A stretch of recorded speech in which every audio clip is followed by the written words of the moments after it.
Welcome back to the Garden Podcast, where we cultivate our faith one verse at a time. Now you see a little tree here and a little snake here. The garden represents the order that God wants to bring to his people even today. And the snake is going to represent the chaos monster that is trying to go against God's plan. You're going to hear these themes all over this podcast when we read our Bible and when we cultivate our faith one verse at a time. Thanks for watching. What's up, guys? Welcome back to the garden. I'm on the road right now, so I brought my little travel microphone. It's been a long time since I've used this. It's been years, and technically I've never used this one, but I had to bring the travel microphone because I am in Orlando, Florida right now on a youth trip with the youth group, and I thought I would take a few minutes to first of all, just thank you for joining me here at the Garden Podcast, where we cultivate our faith one verse at a time. I found this little plant at this Airbnb, so I thought I would throw it in there to keep with the theme. I just wanted to read really quick the parable of the lost son, or otherwise known as the prodigal son.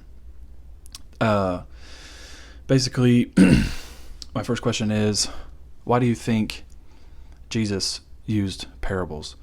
And was Jesus the only one to use parables? First of all, he was not the only one. The Pharisees used parables. Any teacher of the law would use parables, kind of like pastors do today.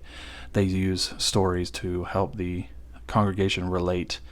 So when Jesus is telling this story, you have to ask yourself, what is he trying to get the crowd to relate to? And who's he kind of trying to expose in this story? So I'll just keep this video really short. Of course, I always say that. But you have a couple people in this story who are represented, and in using a parable, you have to ask yourself, what point is Jesus trying to make? And the parables are truly stories that you can ask yourself, where do I fit into this story? And how do I most see myself represented? Usually, with the Bible, we're worried too much about what does this mean to me before we understand the context.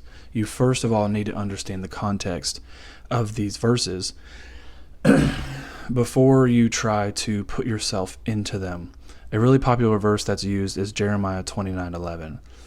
Sure, you can use certain promises, but you need to understand that actually wasn't a promise to all people, and people try to use it in their own way. I'm not saying you can't be encouraged by that Bible verse, but it's stitched on so many pillows and so many pictures on the wall that people forget the original context. That was a promise for a certain people at that time. And so what that makes us treat the Bible like is just something we can pull encouragement from without understanding the context. Now, you can do this in a way with the parables as long as you understand why was Jesus using the parables in the first place. The parable of the lost son is about a father who, prematurely gives his inheritance to one of the sons, evidently the younger son, who then runs off, wastes all of that, and then has to come back after, wasting all of that inheritance, and then has to face the fact of reality that he has to return to his father. He has no other place to go. And so you begin to reflect on this and wonder, is this me in the story? Was I the prodigal son? Then he has to return to the father. I would think the father in the story represents God, but I think it could also represent parents who may have a lost child. And I would think most parents would just want their kids to just come back home, and they would most likely meet them at the door or outside the door before they even reach the house, because that's your child no matter what. You are a son of God, you are a child of God because of who God is, not necessarily because of who you are, but because of who he made you to be, who he's already created you to be. You didn't do anything to earn that. You didn't do anything to change God's nature or to ask him what your nature is going to be like. He took that upon himself and made you the way that you are. And it's because he is a father that makes you a child of God. So that automatically means you have this inheritance. You have this reward in heaven to inherit from God, but that's only because of the work that God did and what Jesus did on the cross, not by anything you did. So that's the younger son. He has to return to the father. I'm asking you, I'm telling you, I'm imploring you, I'm letting you know that God has grace like the father in this parable. Then you have the second son. Now I feel like a lot more of us probably relate to this son when it comes to serving God, because the older son says to the father, I never went anywhere. And he says, you've never given me the best, calf to sacrifice.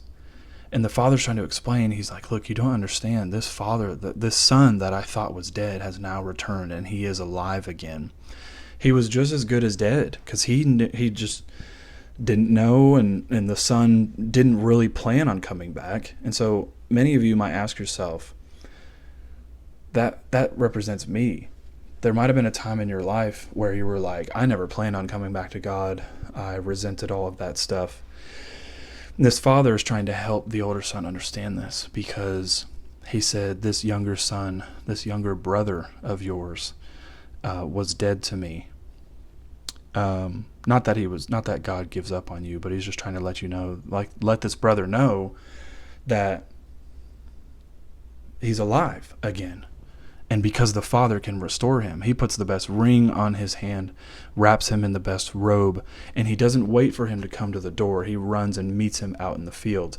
And an interesting fact I just learned about this, and this may be my favorite part, is that when you're royalty, running is usually something you don't do. It's said that the slower you walk, the slower you can walk. Just take your time to go anywhere. You can take your time. You don't have to run. So think about God running after you. Think about Jesus telling his crowd is full of Pharisees. His crowd is full of Jews, full of people who would understand that royalty does not run to anything, because royalty gets whatever they want. So he's trying to let you know that the fact that the father doesn't care how dishonorable you think he looks because he chases after his child, he doesn't care about that. And I never knew that. I constantly, I've heard so much about this prodigal son parable, and I just keep learning things about it, that a king essentially is running and meeting his child halfway in the front yard, per se. And to picture that, imagine someone that is royalty right now. Look, you may not like Donald Trump. You may not like Hillary Clinton, whoever your person is. Hopefully you're following Jesus more than any people. But imagine them running right now. You know what I mean? These are people who are handling very serious business. They're not running many places. Now, I know Biden got on a bike, but hey, come on. But usually people of power, Putin, all these people we keep seeing in the news, just imagine Elon Musk, running down the road.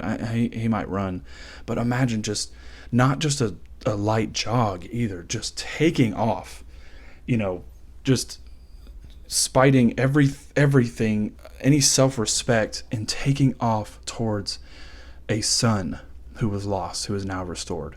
And I want that picture to stay in your mind.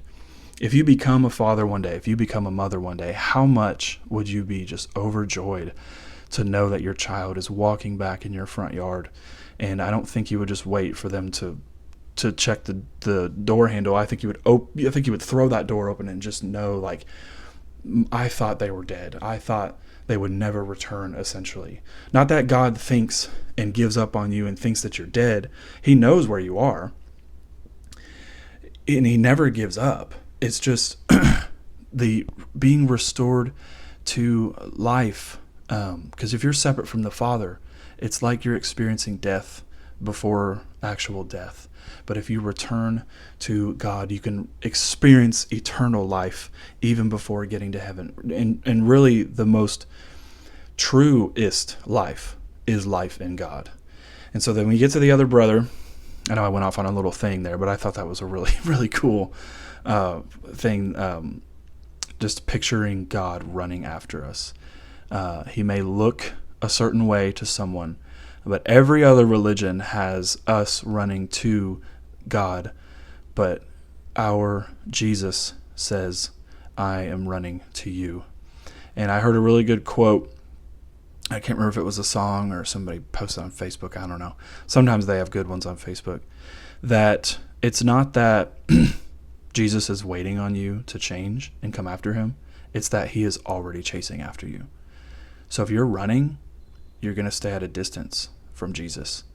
But he's already trying to get you. He's already trying to receive you. If you would just turn around and realize that he's been trying to get your attention your whole life. He's already chasing after you. He's not waiting on you to get better. He's not waiting on you to be perfect. He's just waiting on you to stop so he can catch up to you.